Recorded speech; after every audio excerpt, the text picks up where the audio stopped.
I'm really excited about tonight's special guest. I've had the opportunity to work with Joe. I've known him over the years, and I think we're really in for a treat. Joe Berlinger is an Academy Award and 8-time Emmy nominated filmmaker with credits that include the landmark documentaries Brothers Keeper, Metallica, Some Kind of Monster, and the Paradise Lost trilogy, the HBO documentary series that led to the 2011 release of the wrongfully convicted West Memphis 3 after 18 and a half years on Arkansas's death row.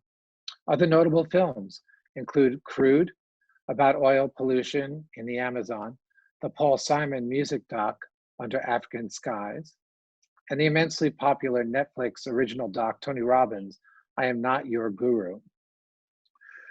Joe has also created hundreds of hours of nonfiction television series, including the Emmy Award-winning 10 Days That Changed America for the History Channel, the award-winning Iconoclast that ran for 6 seasons on the Sundance Channel.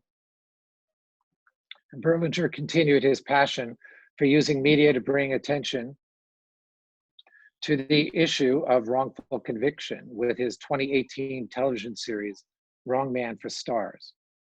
Joe broke new ground by creating 2 Ted Bundy-focused projects simultaneously: the docuseries Conversations with a Killer, the Ted Bundy tapes, and a narrative feature, Extremely Wicked, Shockingly Evil and Vile, starring Zac Efron and Lily Collins, which was Berlinger's 7th film to premiere at the Sundance Film Festival.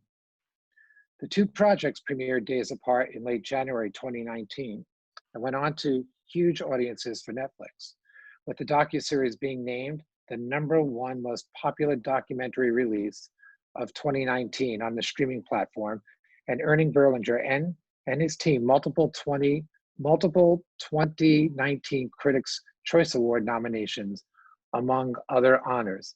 There was plenty more, but I had to cut it short. Thank you. Dan, why don't we kick off with Joe's first question? Sure. Hey, Joe, thanks for being with us. I really appreciate it. I want to start in the beginning. How did you meet the Maisel brothers? Yeah. Well, first of all, thanks for having me. I think this is great what you're doing, and being connected to people during this time, I think is critically important. So it's my hat's off to you guys for organizing this. Really appreciate it. My path to filmmaking has been quite circuitous. I didn't want to be a filmmaker when I was growing up. It's not something I was thinking about. In high school, I became obsessed with the Holocaust, actually, in part because my family didn't have a lot of Jewish traditions and we didn't have a lot of German traditions, but I was a German Jew with no real traditions in either area. My great-great-great-grandfather came over from Germany in like the 1850s, and as a teenager, I was exposed to some Holocaust liberation films, and I just couldn't get it out of my head that, okay, we're not really practicing Jews, and there's no German traditions in our family, but if I was living during the Holocaust, I would have been killed. And I just obsessed over that. So I wanted to learn the language and try to understand what that all meant.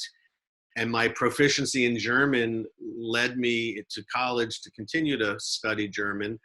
I was actually fluent in German by the time I graduated. And really my only career goal in college, I went to Colgate University in upstate New York. My only career goal in college was to figure out a way to get paid to live in Europe and speak languages, basically, and in particular German. And so I somehow bluffed my way into a job at the Frankfurt office of Ogilvy and Mather, which is a big New York-based international ad agency at a time when, the business was dominated by a dozen big international ad agencies that had offices all over the world. It was a very different business back in the mid 80s.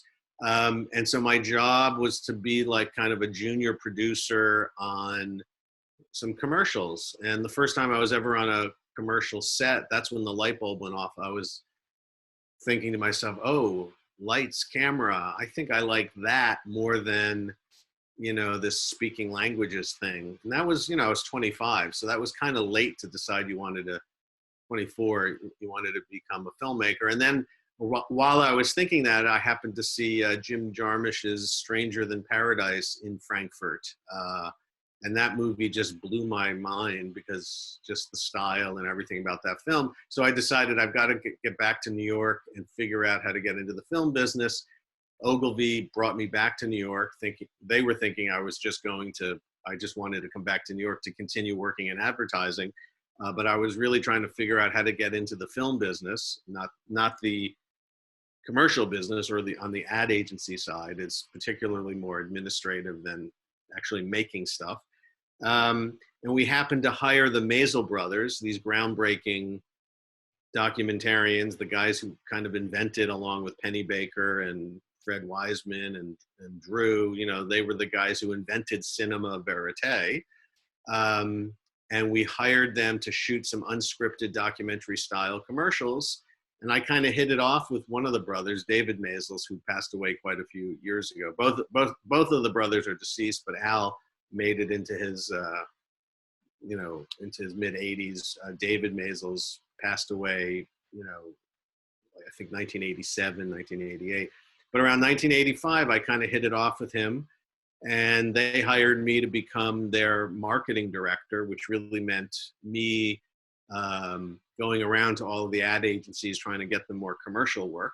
And I used that 5 years at the Maisel Brothers as kind of my film school, learning very specifically about cinema verite documentaries. I mean, the irony is that of my career, being one of the notable documentarians over the last 30 years, is that I never intended to be a filmmaker, and then I never intended necessarily to be a documentary filmmaker. When I first, kind of hit it off with the Maisel brothers, I said, oh, there's my opportunity. It wasn't because I was looking to get into documentary. I was just looking to get into film.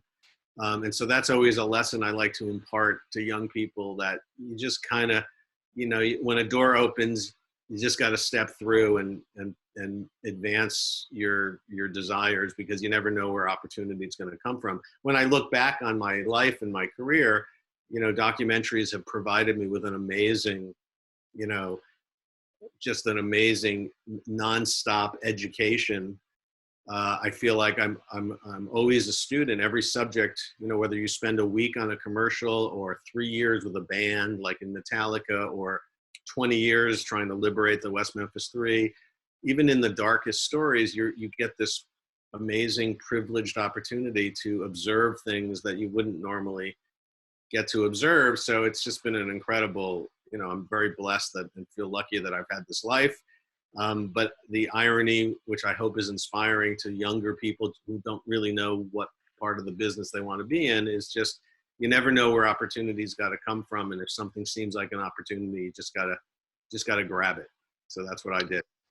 That's where I met Bruce Sinofsky, who was my collaborator on Brothers Keeper at the Maisel Brothers. So I guess, speaking of influences, I'm curious to know about how did the Maisels influence you creatively, personally, but also how did the Holocaust influence you creatively and personally, since you were such a student of the Holocaust? Yeah. I think the Holocaust just deepened my sense of injustice. And I think a lot of my films, are about finding the truth, and I'm advocating for the voiceless, or trying to set the record straight, or blow up stereotypes or misconceptions. So I guess I guess it sharpened my sense of social justice, and I've made many films that have a social justice theme to them. And then the Maisels, we take for granted the modern documentary, but, the whole idea that you can follow a story in the present tense and capture something that can, in the edit room, be created that has the same, dramatic tension and is every bit as involving as a scripted movie, that was a brilliantly new idea that those 60s verite filmmakers, the Maisels most notably, but not exclusively, Penny Baker, Wiseman, all those guys, that was a revolutionary idea, that you can jump out a window and hope there's a mattress on the other side to catch you. Can you imagine starting a film not knowing where it's going. I mean, that was, and hope that you can capture something in the present tense. That's we take that for granted today because the cost of acquiring footage is nothing. You hold up your phone and you can shoot, you can edit on a laptop. But when I started making films, and when the Maisels started making films, every 10 minutes of raw footage, by the time you buy the roll of 16 millimeter film, days that are long gone, but by the time you buy the 16 millimeter roll of film, which lasts 10 minutes, you put it in your camera, you shoot it, your sound is on a separate thing called a Nagra, that's 1/4-inch tape. So you get back from your shoot, you take your 10 minutes of raw footage and your 10 minutes of audio tape, they go to different labs, they go through a process. A week later, you sit down at your machine and you can look at your 10 minutes of footage. Every 10 minutes of footage costs $400. Today there's no cost to shooting and editing because it's done digitally. Obviously there's a cost to going somewhere, but I'm just saying the actual medium.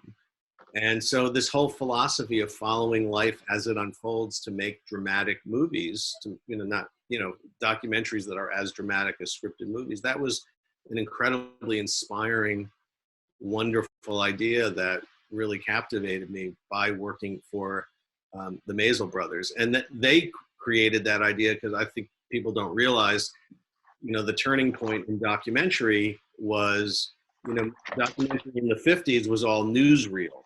It was, you see pictures and you hear a voice describing what you're seeing.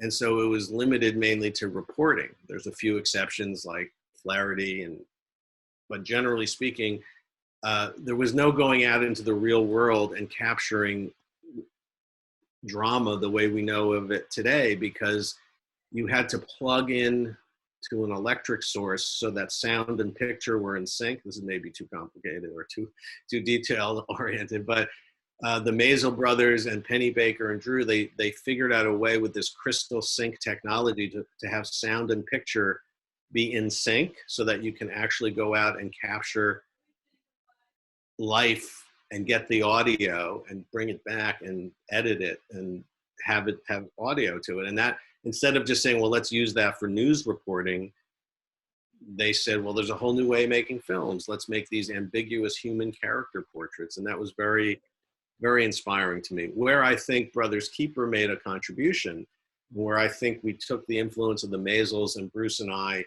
pushed it a step further, is that, the Maisel brothers and those other classic cinema verite documentarians believed that there was no such thing as a director, that what they were doing was literally capturing objective reality. Where I differ is that I think all filmmaking is inherently subjective, even in the documentary form. And when you're making a documentary, you're not going for the literal truth of a subject, because nobody can capture the literal truth unless you experience it yourself. You're capturing the emotional truth of a situation. In other words, Paradise Lost, the real life trial was 3 weeks long. The documentary only has an hour of it. The literal truth of Paradise Lost is you'd have to watch all 3 weeks of the trial. You're trusting the filmmaker to give you the emotional truth of a situation. So we said, you know what, we love what the cinema verite documentarians did, but we're going to open up a little bit. We're going to borrow from the tools of the scripted filmmaker, not in terms of scripting, but the narrative filmmaker had all sorts of tools available to them. So Brothers Keeper was one of the first documentaries to have an original music score.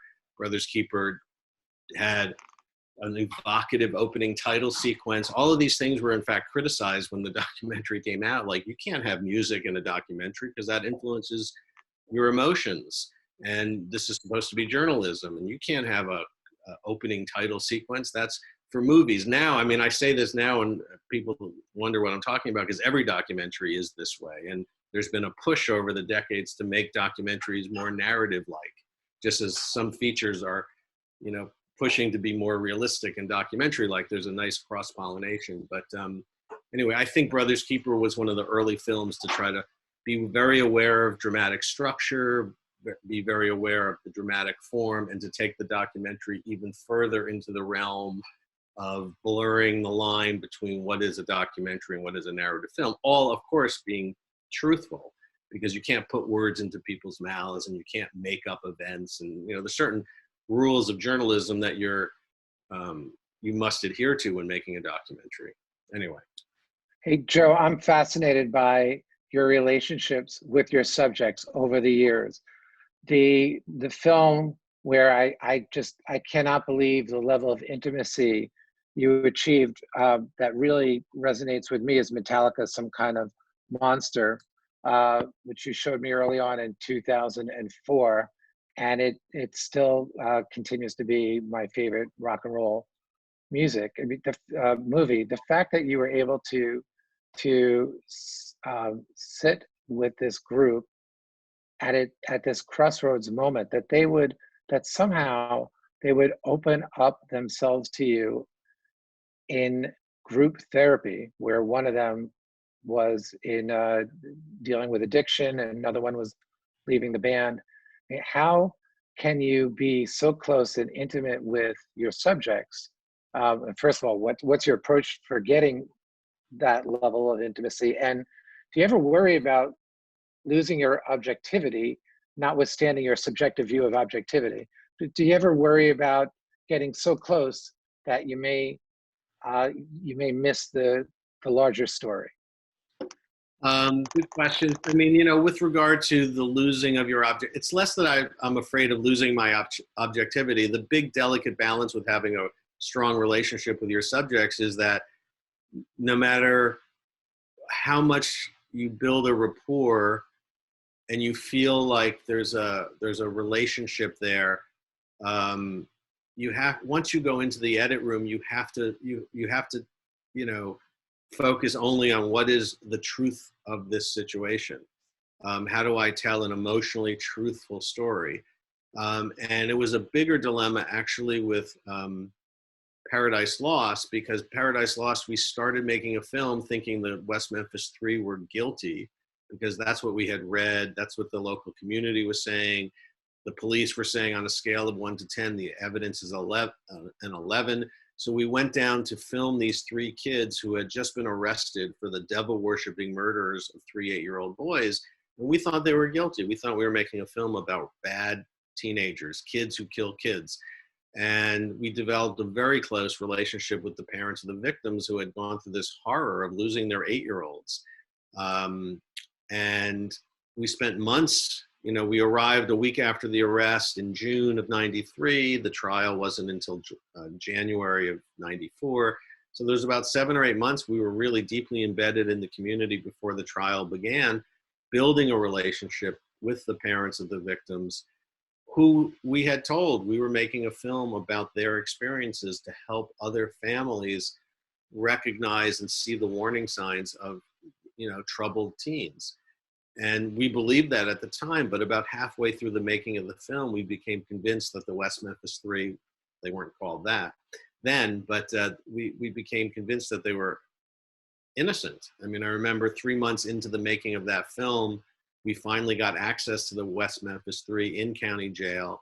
They were locked up awaiting trial.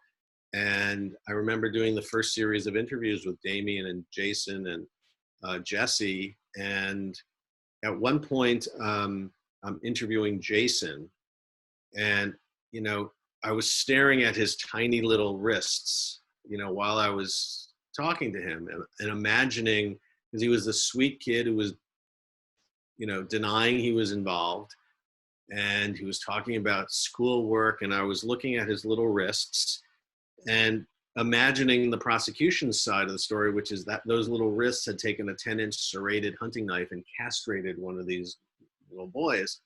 It just didn't feel right. And I remember calling up Sheila Nevins at HBO and saying, hey, I know you want a kids killing kids film, but we think these guys might be the wrong guys. And so sure enough, that was the arc of the film. And when the film came out, prior to the film coming out, we showed the film to the parents, and they hated us. They were so upset, the parents of the victims, because they believed that these were the right kids. They had no reason not to believe the police. And, you know, there's nothing worse, obviously, than a parent losing a child. I can't, you know, I'm knocking on wood, I can't imagine anything worse. And while there's no closure, you know, to that pain, you know, the healing process is for parents and loved ones is predicated on knowing the right guy's been captured. And so here we were upsetting that apple cart, and they hated us for years.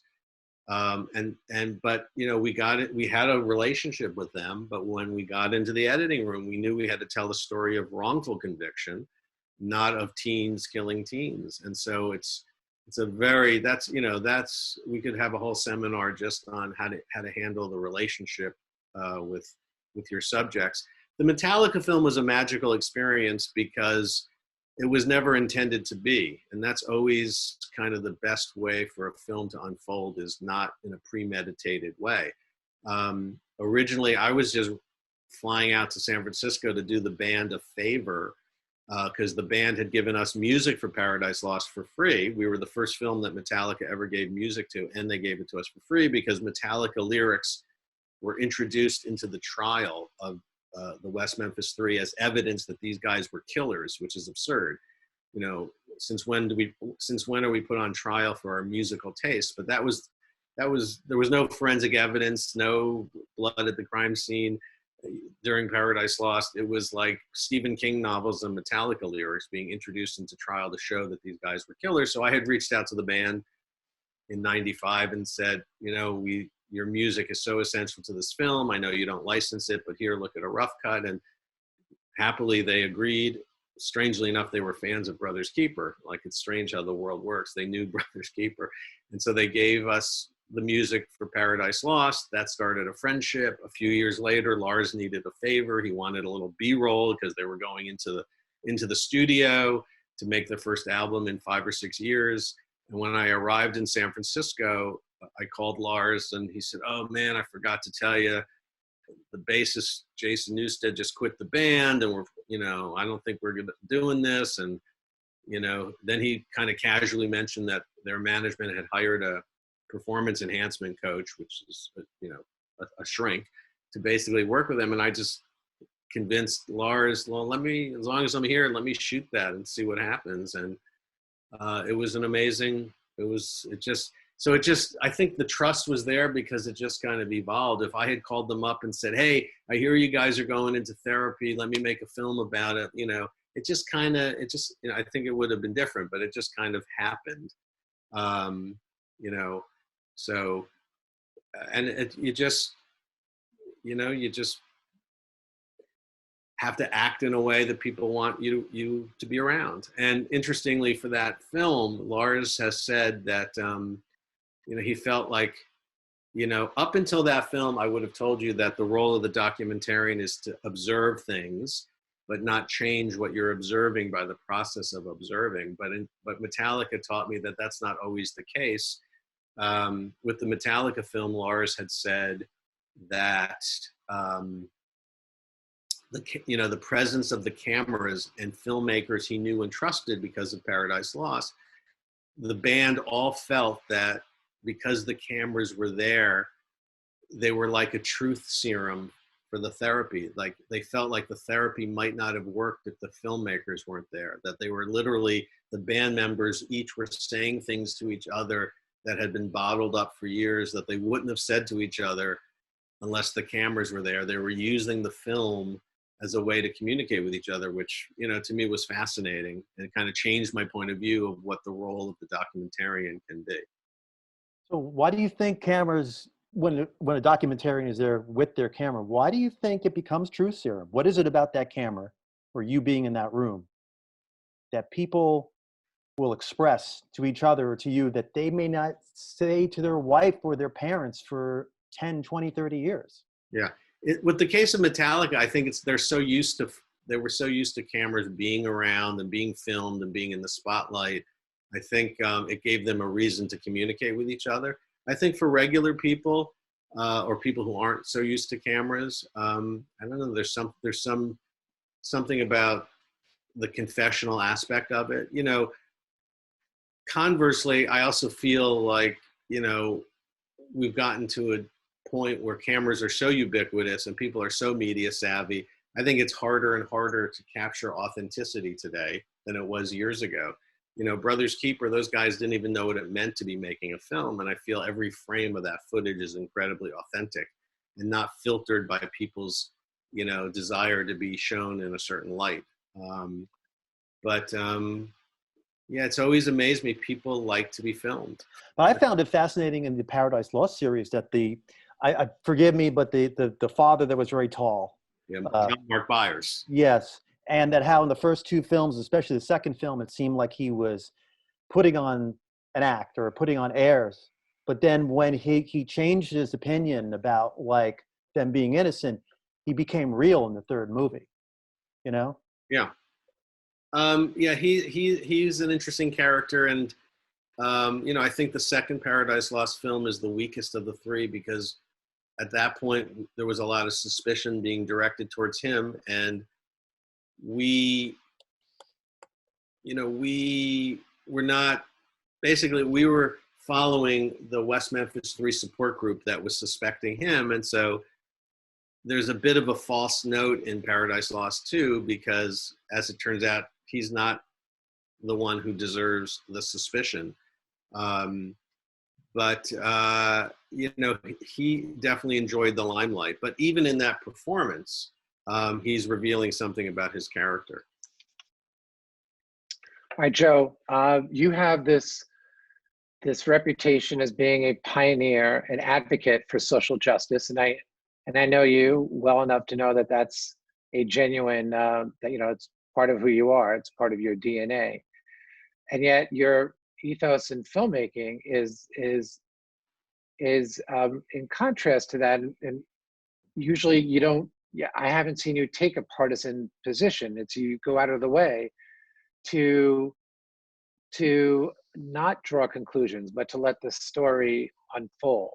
So how do I reconcile this social justice advocate reputation with your approach to filmmaking, which does not have any sort of outcome determinative strategy? It's an excellent question. You know, rephrased, it means that, you know, my films don't tell you exactly what to think. You can draw your own conclusion by watching events as they unfold. But to me, being a good advocate means being a good journalist. And many advocacy filmmakers are afraid to include anything other than whatever adheres to their narrative of wanting to right a wrong or show that somebody has been wronged or some situation is wrong, and not showing any of the gray. And people find themselves in bad situations because of the gray. And you have to show both sides of an issue so that there is an understanding of how we got to that place, in my opinion. So I've always felt that, and I'm surprised that more people don't feel this way who make films. And look, I certainly am not going to tell somebody how to make a film, but for me, I think you've got to treat your audience like a jury. You've got to show both sides and let the audience come to their own conclusion. For example, with Paradise Lost, for me, that film is a searing indictment of a unfair trial and probable miscarriage of justice, but definitely a film that shows these guys deserve the new trial. But a good 20% of the people who walked away from that film thought we were making a film about weird teenagers who are guilty. But the 80% of the people who came to my conclusion that there was a miscarriage of justice came to that conclusion themselves because they were forced as an audience to weigh the pros and cons of what the filmmaker was telling you. Here's some information that's exculpatory, but here's some information that's troubling. You need to sit there and process that and come to your own conclusion instead of a filmmaker passively lecturing you on a subject. You know, when you watch a certain style of advocacy film, there's no deviation from this is what I'm telling you, this is what's terrible with this situation. And sometimes it's very compelling. You know, there are many great films out there. You don't have to make a film any one way. But my feeling is that if a filmmaker is passively lecturing you about a subject and you're just absorbing it, it's not as persuasive as you weighing the arguments. Gee, there's no physical evidence at the crime scene. How can Damien be accused of this crime? But wait a second, he's combing his hair in a very bizarre, narcissistic manner in the middle of the trial using a bomb mirror. You know, what does that mean? Maybe he did do it. And by weighing the pros and cons like a jury, when you finally come to the conclusion, as many people did, that this guy had was unfairly tried and is most likely innocent, you come to that conclusion and you're fired up to want to do something about it. And sure enough, you know, tens of thousands of people banded together and created this Free the West Memphis 3 movement because they were so inspired. But 20% of the people who saw that movie came out to me and said, yeah, those guys are weird, they did it. You know, that's the price you pay for allowing people to come to their own conclusion. But I think it's a stronger advocacy for your subject when people themselves come to that conclusion. Does that make any sense? Yeah, it does. Joe, you've worked on a number of your subject matter has been, you know, these David and Goliath theme stories. And you took on Crude about back in 2000. When did you start shooting Crude? Crude was 2006 and it came out in 2009. Started shooting 2006. So I guess it's a twofold question. One, if you had to go back and do it all over again, would you go up against, was it Chevron? Texaco? Yeah, Chevron. Chevron. Would you go? We ended up in a lawsuit because, you know, they sued me for access to they didn't sue me for libel or defamation because the film, I used that process, you know, and there's an example of how my showing both sides, you know, sometimes is criticized because some of the people involved in that, you know, the advocates for the rainforest were aghast that I let Chevron have its point of view. But I think in order to fully understand the subject, you have to hear both sides. So the film I was not sued for libel or defamation because the film was libel and defamation proof. It had both sides buried within it. But they came after me after the film was released, wanting access to my dailies because they were the defendant in a trial, a massive class action lawsuit that they were the defendant of, and they lost. And if people don't know the film, I was behind the scenes with the plaintiffs' lawyers filming, you know, how they mounted that historic trial. And so Chevron sued me for, they subpoenaed me. They sent me a subpoena asking for my footage. And I could have complied with the subpoena. It was a court order to turn over my footage, but I felt I had a responsibility to my subjects and also to my profession. You know, it's like asking for a reporter's notes. And so I fought it, and I fought in Manhattan Federal District Court and lost. Then I appealed it and lost, and then had to turn my footage over, which was very painful, also very costly. You know, the movie Crude cost $1.2 million, and the lawsuit Crude cost $1.3 million. So it was a very painful experience. Not all of that money came out of my pocket. I had insurance and other things, but, you know, it still ended up costing me hundreds of thousands of dollars. So would I do it again? It was a very ugly scene. You know, we had private detectives photographing my children. Wow. When my wife would pick them up, you know, we live in a, you know, rural part of where we live, and my driveway is a third of a mile long. So my wife would go down every day to get our young kids off the yellow school bus. And every time they did, you know, for a period of about 3 months, there'd be a private detective taking photographs of my kids just to intimidate us. So, you know, would I do it again? Yes, but it was not an easy thing to do. So I guess the follow up with that is, what kind of advice would you give to young filmmakers or beginning filmmakers who might find themselves in a similar subject matter or situation, and they might want to pursue going down that road against somebody who's, you know, really big and powerful and with deep pockets? Like, what would you say to them before they go down that rabbit hole? Make sure the journalism is really strong. Make sure you show both sides of the story. I mean, that's where my philosophy, I think, really helped me. You know, you have to show both sides of a story. Otherwise, you're going to be crushed by a corporate interest. We communicate a lot by email, and we present our opinions, and sometimes we say very damning things if those emails are ever, you have to assume anything you write in an email could be discovered. Discovery, as you lawyers there know, is the right of a antagonist in a lawsuit or the other side to see what documents you have. And so, I watched in my lawsuit very innocent emails, the meaning being completely turned on their head, for example. So now whenever we're doing difficult subjects, I try to do very little by email because I don't want my emails discovered and have their meanings be changed. My footage was subpoenaed.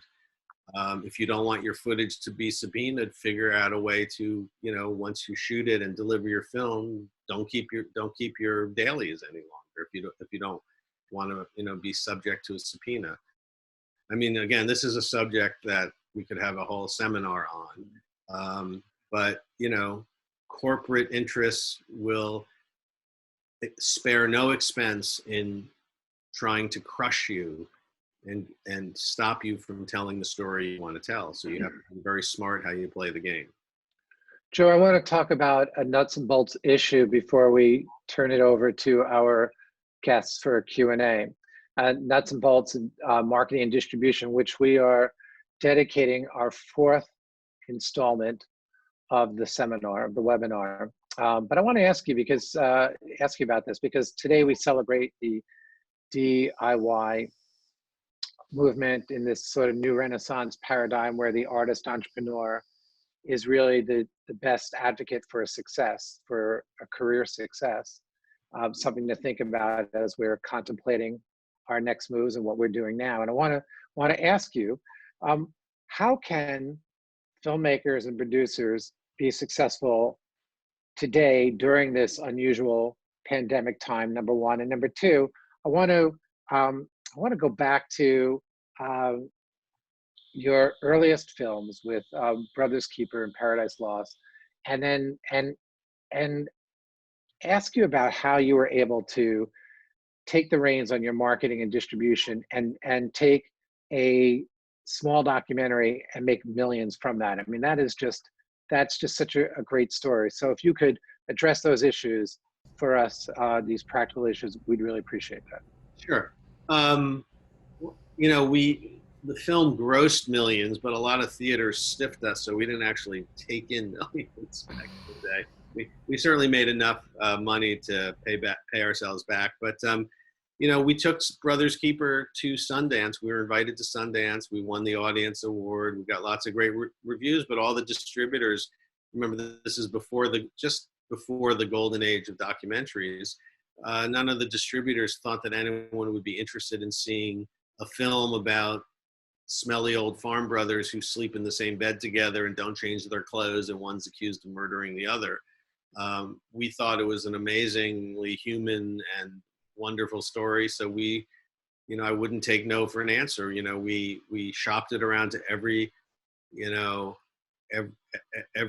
studio, got passes on every, remember my last stop was Samuel Goldwyn in Los Angeles, and I had only 2 prints of the movie, and I needed the one print that I had because I was flying back to New York to have a meeting with the Weinsteins, which was my last meeting. And Samuel Goldwyn, it was 5:30 on a Friday. It was, the door was locked. The executive was nowhere to be found. And somehow I convinced the janitor to meet me down below, and he passed my last 16 millimeter print. Thank God it was 16 and not 35, because the print case was just big enough to slide through the grate of the closed parking gate. And it was just a metaphor for our utter failure to get a distribution deal. And I flew home thinking, you know what, this is BS. I don't even want to do the Weinstein meeting. We're gonna market this film ourselves and take it out there, because I just believed there was an audience for it. And so Bruce and I, paid for the 16 to 35 blow up, made the release prints, made the posters, took 1.5 years out of our lives and just self-distributed the film and gave it the tender, loving care that it needed. Back then there was a lot of independent art cinemas, and I think it was was easier to self-distribute theatrically then than it would be now.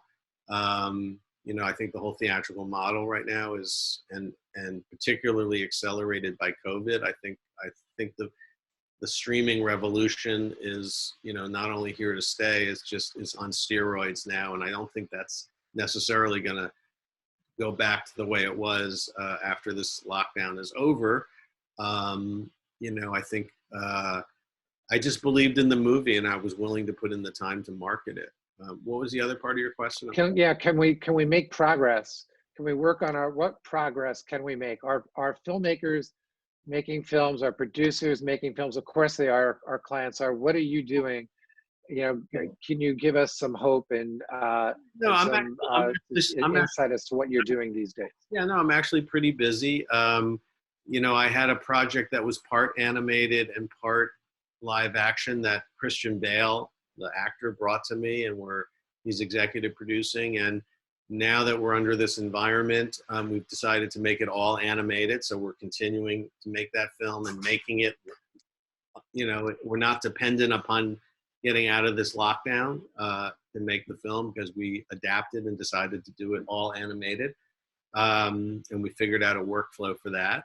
I have several series going with Netflix and Stars, and they have been great about, you know, normally you wouldn't start editing until everything's in the can, but, you know, we figured out a way to edit until the summer on things that are not fully shot out, and allowing people to keep jobs and keep working at least until the summer on these projects. And if we're not out of a lockdown, then we'll reevaluate and decide whether or not the remaining interviews of the project can be done via Skype or something like that, which I'm not psyched about, because, you know, the rest of the interviews are so well shot. Like, I don't know if I want to mix them up with Skype interviews, but, you know, whatever the situation will be, we will adapt, you know. And I've been fascinated, you know, I don't know what it means or whether we'll go back, but, you know, like watching Saturday Night Live is just amazing, for example. You know, not that they're going to make that the way to do the show, but the way news and, you know, people are improvising in really smart ways. And I think a lot of people are going to be scratching their heads and saying, not scratching their heads, but coming to the conclusion that there are certain practices that are wasteful and certain amounts of money that we don't need to go back to and spend. So I don't know what the future holds, because we're still in it and living it, and I haven't processed it yet. But there's really interesting changes going on that, you know, like a big bloated production company with lots of expenses, maybe working from home and not having such big offices, you know, is a better way to go, for example. You know, I'm not saying that in particularly about the company I'm affiliated with, but you know, I think there's some good things that can come out of this, you know. Cool. All right, is it time? I think it's time for some questions. So Rivka, do you want to introduce us to or recite any of the questions that you're getting? Absolutely. Thank I have you. one question here. I was hoping more about budgets and how to work on producing when you don't have a big company and huge funds backing you. What is specifically the question about budgets, though? I think the question, what I'm getting from here is about any advice on how to produce when you are self-producing without a big company behind you. Right. Well, obviously it always starts with the idea. I think, you know, if you can figure out a way to do something now, like that's archivally based, for example, archival projects are a great way to get into documentary now, because you can get a lot of work done on them without shooting, of course. You know, so I think people just have to be innovative in figuring out projects that can actually get off the ground now. I mean, how to specifically budget? I mean, if you don't have if you don't have the knowledge of how to budget, you know, I think there's all sorts of networking sites that you can find a line producer who knows how to budget and maybe, you know, trade services or, you know, it's hard for me to give specific advice without a more specific question, to be honest. But, you know, now is the time to be innovative. A lot of people are in touch with each other and sitting at home and trying to make things happen. So if you don't have budgeting skills, you know, I think reaching out to other people in the business who might have some budgeting skills can help you budget. You know, I think there are opportunities now, as well as obviously it's hard to get projects off the ground that require shooting in the real world. Great. Aaron is asking, what is the most important thing a director can do today to promote their film? You know, social media is amazing, you know, and getting the word out about your projects so that you can find, you know, find your audience. You know, Paradise Lost, in the early days, we really had targeted mailing lists about people who are interested in social justice and criminal justice reform. And ever since then, we always, you know, try to cull these lists together of people who have like-minded interests. But I think social media is a really great tool. I have a question here from Trey. How do you work with your team in structuring your narrative stories? Well, for documentary, I always believe you have to go out and shoot first and structure later. Of course, you have to have some idea of what you're making a story about. But, you know, once you're in an editing room, we sit around and, you know, sometimes some filmmakers will do a paper cut and edit to paper. My process, my preferred process, is that anything that's a valuable scene, you know, I don't even want to talk about structure until we take the material and we cut all the best scenes, and then we string those scenes out, and the structure starts to, you know, suggest itself and what is the best way to, like, I don't want to lock myself into a preconceived idea of what the film is. So I will tell my editors to cut scenes first and worry about the structure later.